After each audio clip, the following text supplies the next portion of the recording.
Baik, Assalamualaikum warahmatullahi wabarakatuh. Pada kesempatan kali ini saya akan menjelaskan materi tentang jaringan wireless. Ya, jadi di pertemuan sebelumnya kita sudah membahas tentang jaringan yang menggunakan kabel atau jaringan LAN. Ya. Kemudian pada kesempatan kali ini kita akan membuat atau mempelajari tentang seperti apa jaringan wireless itu. Baik, untuk definisinya, jaringan nirkabel itu dari bahasa Inggris yaitu wireless network, yaitu adalah bidang disiplin yang berkaitan dengan komunikasi antar sistem. Yang di sini kita spesifik adalah komputer ya, sistem yang kita gunakan tanpa menggunakan kabel. Nah, jadi nanti ketika kita membangun sebuah jaringan, di sini kita tidak perlu menggunakan kabel, kita hanya menggunakan wireless di sini sebagai perantara untuk menghubungkan atau untuk mengkomunikasikan dua komputer atau lebih dalam jaringan itu. Jaringan nirkabel ini sering dipakai untuk jaringan komputer, baik pada jarak yang dekat ya, atau pada jarak yang jauh seperti satelit. Nah, jadi kita bisa menggunakan wireless ini untuk kepentingan menghubungkan jaringan yang dekat dalam satu ruangan, bisa juga yang sangat jauh, yaitu contohnya adalah satelit. Nah, di sini saya akan sedikit menjelaskan secara singkat bagaimana wireless ini perkembangan dari wireless itu sendiri. Pada tahun 1997, IEEE membuat standarisasi untuk WLAN, yaitu diberi kode 802.11. Ini dapat bekerja pada frekuensi 2,4 GHz. Kecepatannya maksimal ini 2 Mbps. Nah, ini masih sangat sedikit ya. Kemudian tahun 99 mengeluarkan spesifikasi baru yaitu 802.11b. Nah, ini throughputnya 11 Mbps dengan frekuensi 2 GHz. Kelemahannya adalah terjadinya interferensi dengan peralatan yang menggunakan gelombang radio pada frekuensi yang sama. Jadi untuk yang 802.11b ini memiliki sedikit kendala ya. Dia ketika bertemu dengan peralatan yang menggunakan gelombang radio yang sama, dia akan terjadi interferensi sehingga koneksinya tidak lancar. Pada tahun 99 IEEE memunculkan lagi ya, yaitu frekuensi dengan kode 802.11a. Nah, ini kecepatannya sudah sampai 54 Mbps, sudah semakin cepat ya dibandingkan yang generasi awal. Kelemahannya sukar menembus dinding atau penghalang. Jarak jangkau gelombang radio relatif lebih pendek dibandingkan B ya, 802.11b. Secara teknis 802.11b tidak kompatibel dengan 802.11a. Nah, ini jadi ada kelemahannya, yaitu sukar menembus dinding. Dari tahun 2002 IEEE membuat lagi spesifikasi baru yang menggabungkan kelebihan 802.11b dan 802.11a, jadi digabungkan. Nah, ini diberi kode 802.11g. Ini bekerja pada frekuensi 2,4 GHz, kecepatannya 54 Mbps ya. Kemudian 802.11g ini kompatibel dengan 802.11b sehingga dapat dipertukarkan. Misalkan sebuah komputer menggunakan kartu yang G dapat kemudian memanfaatkan akses point yang menggunakan B, itu dia bisa komunikasi walaupun kode yang berbeda ya, dengan frekuensi yang berbeda dia bisa komunikasi karena sudah dibuat standarisasinya. Kemudian pada tahun 2006 ya, 802.11n dikembangkan dengan menggabungan teknologi 802.11b dan 802.11g, dikenal dengan istilah MIMO, multiple input multiple output. Nah, teknologi WiFi terbaru yang sampai saat ini kita gunakan. Jadi yang paling baru itu yang 802.11n. Jadi nanti kalian bisa melihat nih spesifikasi dari laptop kalian, smartphone kalian bisa menerima frekuensi yang apa. Kalau sudah N berarti dia sudah support dengan frekuensi yang sebelumnya dibuat gitu ya. Apa saja sih kelebihan dari jaringan wireless? Yang pertama adalah mobility, yaitu sistem wireless bisa menyediakan user dengan informasi akses yang real time real time di mana saja dalam satu organisasi. Jadi walaupun kita berada di rumah, berada di luar kota dan lain sebagainya, dengan menggunakan wireless, nah ini lebih mobility. Kita tidak harus berada di ruangan itu, kita bisa mengakses segala informasi yang dibutuhkan. Kemudian installation speed and simplicity atau simple ya. Instalasi sistem wireless bisa sangat cepat. Nah, ini nanti kita coba konfigurasi ya seperti apa untuk konfigurasinya yang dikatakan simple ini. Kemudian instalasi fleksibel. Teknologi wireless memungkinkan suatu jaringan untuk mencapai tempat-tempat yang tidak dapat dicapai dengan jaringan kabel. Nah, jadi kalau kabel bayangkan ya kita membutuhkan biaya yang cukup besar karena misalkan beda antar gedung ya, nanti dia bisa butuh kabel yang sangat banyak. Tapi dengan menggunakan wireless, nah cukup menggunakan gelombang radio tadi, kita sudah bisa terkoneksi dengan komputer-komputer satu dengan yang lainnya. Nah, di samping memiliki kelebihan, dia juga memiliki kekurangan, antara lain delay yang besar, koneksi tidak stabil. Jadi biasanya kalau kekurangan dari wireless ini adalah delay atau ada interferensi yang masuk, maka nanti koneksinya akan terganggu. Kemudian adanya masalah propagasi radio seperti terhalang, terpantul, dan banyak sumber interferensi. Nah, ini yang tadi saya sampaikan. Kapasitas jaringan menghadapi keterbatasan spektrum atau pita frekuensi tidak dapat diperlebar tapi dapat dimanfaatkan dengan efisien. Nah, ini tergantung dari perangkat yang digunakan juga nanti kaitan dengan pita frekuensi atau lebar pita ya. Jadi semakin bagus perangkatnya, biasanya pita frekuensinya dia lebih besar sehingga bisa terkoneksi dengan klien yang cukup banyak. Kemudian keamanan dan kerahasiaan data kurang terjamin. Jadi kalau menggunakan wireless ini nanti akan sangat terbuka. Jika kita tidak hati-hati dalam konfigurasi, maka data atau informasi pada perangkat-perangkat kita bisa diambil oleh orang-orang yang akan berusaha mengambil keuntungan itu ya dari informasi kita. Jadi kita harus hati-hati di sini.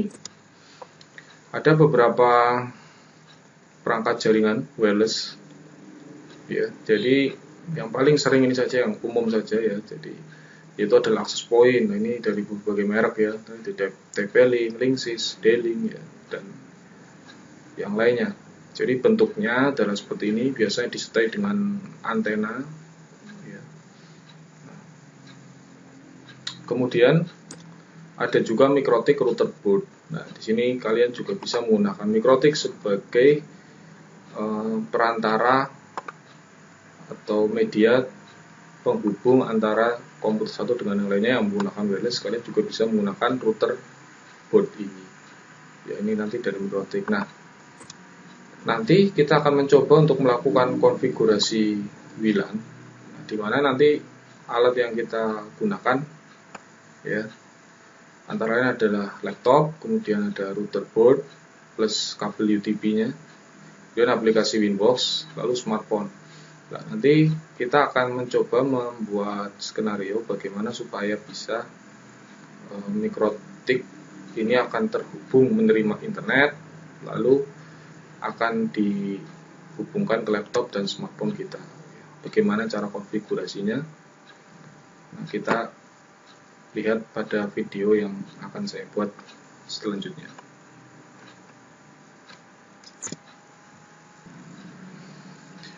Baik, selanjutnya kita akan membahas bagaimana cara konfigurasi salah satu peralatan yang bisa digunakan untuk membangun wireless LAN. Nah, jadi nanti di sini untuk skemanya saya akan melakukan koneksi menggunakan wireless. Jadi di sini ada koneksi internet ya menggunakan wireless, nanti diterima oleh router. Kemudian router ini akan memancarkan ke laptop atau ke smartphone kalian. Nah, sehingga tanpa menggunakan kabel, laptop dan smartphone kalian sudah bisa terkoneksi internet. Nah, bagaimana caranya? Tadi peralatan sudah saya jelaskan pada PowerPoint. Caranya yang pertama kita siapkan untuk routernya, lalu pastikan untuk adaptor sudah terpasang pada listrik. kemudian dipasangkan pada portnya. Nah, seperti ini. Berarti kan sudah menyala. Kalau sudah menyala artinya dia sudah bisa digunakan. Yang kedua adalah kita siapkan untuk kabel UTP. Kabel UTP ini kita pasangkan pada port 2, salah satu ujungnya ini di port 2. Kemudian untuk ujung satunya kita pasangkan pada laptop kita. Nah, kita cari port Ethernetnya. Kalau punya saya dari sebelah kanan, mungkin kalian di sebelah kiri, tinggal menyesuaikan saja. Pastikan terpasang dengan kencang dan benar. Kemudian bisa kita letakkan routernya. Nah, langkah selanjutnya adalah kita jalankan untuk Winbox. Aplikasi Winbox ini bisa kalian download pada mikrotik.com atau di Google juga banyak ya. Kita download saja yang terbaru di sini. Selanjutnya kita jalankan Winbox tadi, lalu pastikan sudah muncul untuk MAC address dari router tersebut. Kemudian ada IP-nya seperti ini. Kalau baru biasanya IP address-nya 192.168.88.1 ya. Nah, kemudian kita klik sini, kemudian loginnya kita pilih admin karena masih baru, mikrotiknya belum pernah dikonfigurasi, sehingga kita pilih admin, dan passwordnya kosong, kemudian kita pilih connect.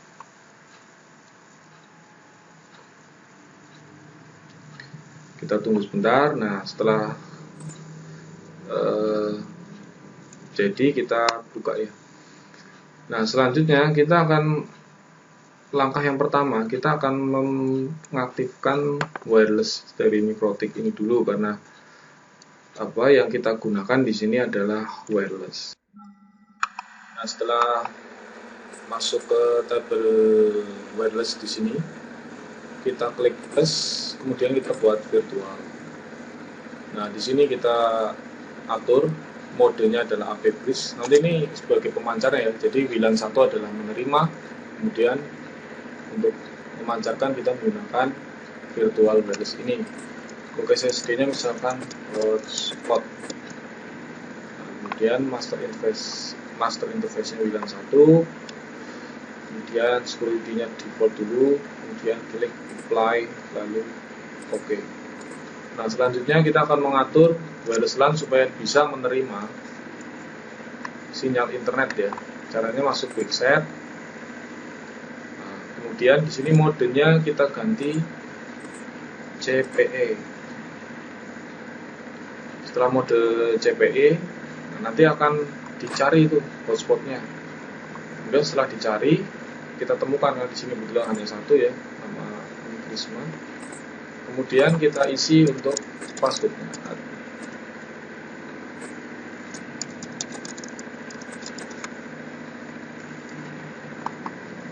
Nah, di sini kita ganti automatic, lalu kita connect. Ya, konfigurasinya adalah router, kemudian punya automatic. Kita connect.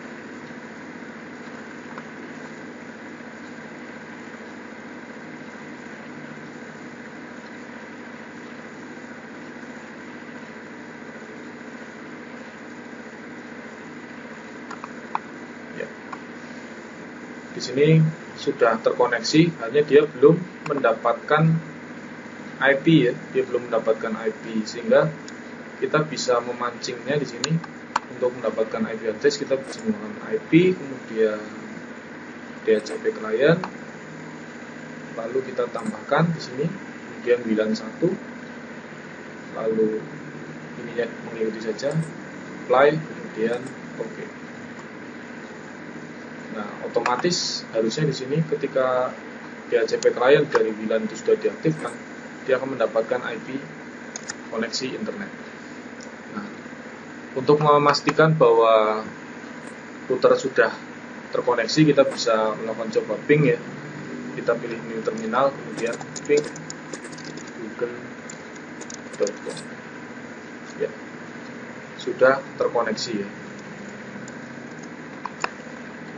Kemudian selanjutnya untuk penerimanya sudah selesai, tinggal kita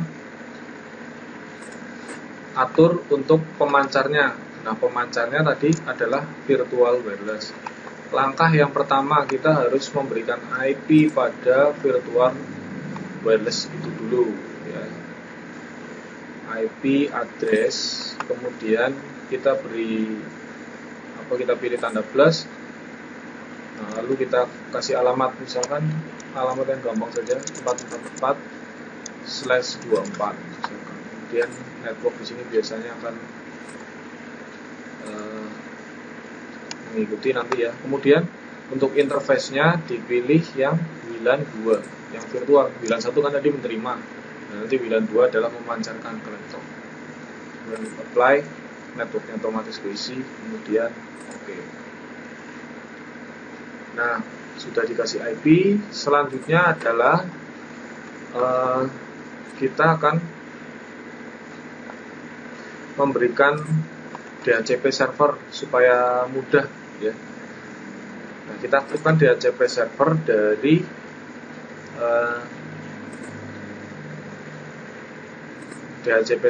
dari WLAN 2. Ya, kita pilih di sini WLAN 2. Kemudian kita next, kemudian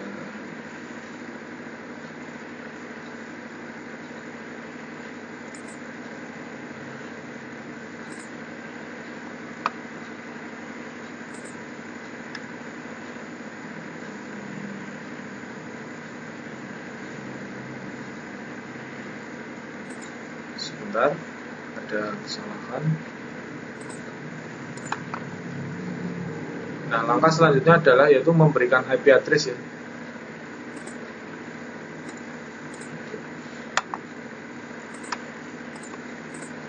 Nah, langkah selanjutnya adalah memberikan IP address pada WLAN 2. Caranya adalah klik IP, kemudian addresses, lalu klik plus.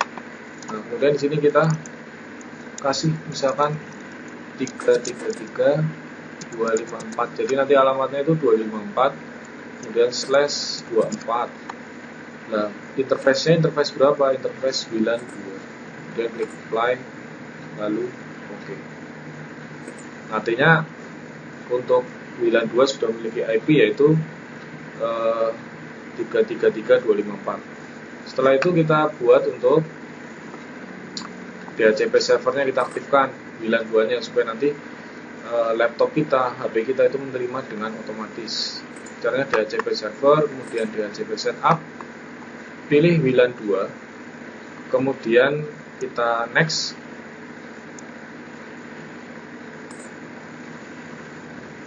Kemudian next lagi, ya next lagi, kemudian next lagi. Ini mengikuti saja, next, kemudian next. Nah, sudah. Ya, ini masih merah karena belum ada yang terkonek. Nah, kemudian kita atur untuk passwordnya. Kita bisa ke menu wireless, kemudian security profile. Nah, ini yang default kita bisa buka ya. Ini bisa kita ganti, misalkan 123456788. Lalu kita ulangi lagi 123456788. Dan apply, lalu oke. Selanjutnya sedikit kita atur pada firewallnya, IP, kemudian firewall. Nah, kemudian kita buka di sini untuk IP firewall NAT-nya. Nah, NAT-nya ini kita tambah di sini ya.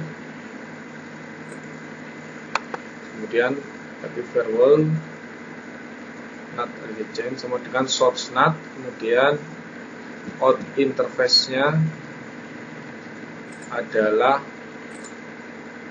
out interface itu masuk lewat di sini ya. Out interface-nya itu masuk internet, masuknya lewat mana? Lewat WLAN 1 kan. Nah, lewat WLAN 1, kemudian action-nya adalah masquerade. Kemudian apply, lalu oke. Oke, sekarang tinggal kita coba untuk koneksinya. Nah, di sini kita akan mencoba melalui smartphone dulu ya. Nah, nanti akan saya setting untuk wirelessnya. itu menuju ke hotspot 1 tadi ya. Sini kan sudah muncul mungkin. Nah, hotspot ya. Jadi untuk ke hotspot.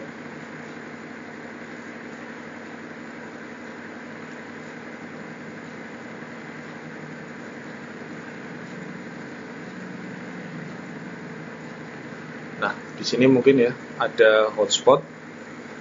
Nanti kita pilih yang hotspot. Kemudian passwordnya tadi 1 sampai 8, 1 2 3 4 5 6 7 8. Ya, pastikan sudah betul, kemudian kita sambung.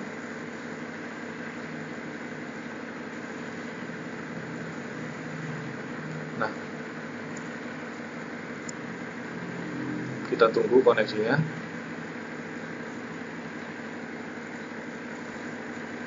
Nah, sekarang sudah terkonek ya. Jadi jaringannya sudah bisa terkoneksi. Tanpa disadari, virus dapat menyebar di sekitar kita melalui hal yang dilakukan sehari-hari. Nah, seperti itu untuk koneksi jaringan wireless. Nah, cukup sekian. Jika ada pertanyaan bisa di kolom komentar lakukan pertanyaan. Sekian. Assalamualaikum warahmatullahi wabarakatuh.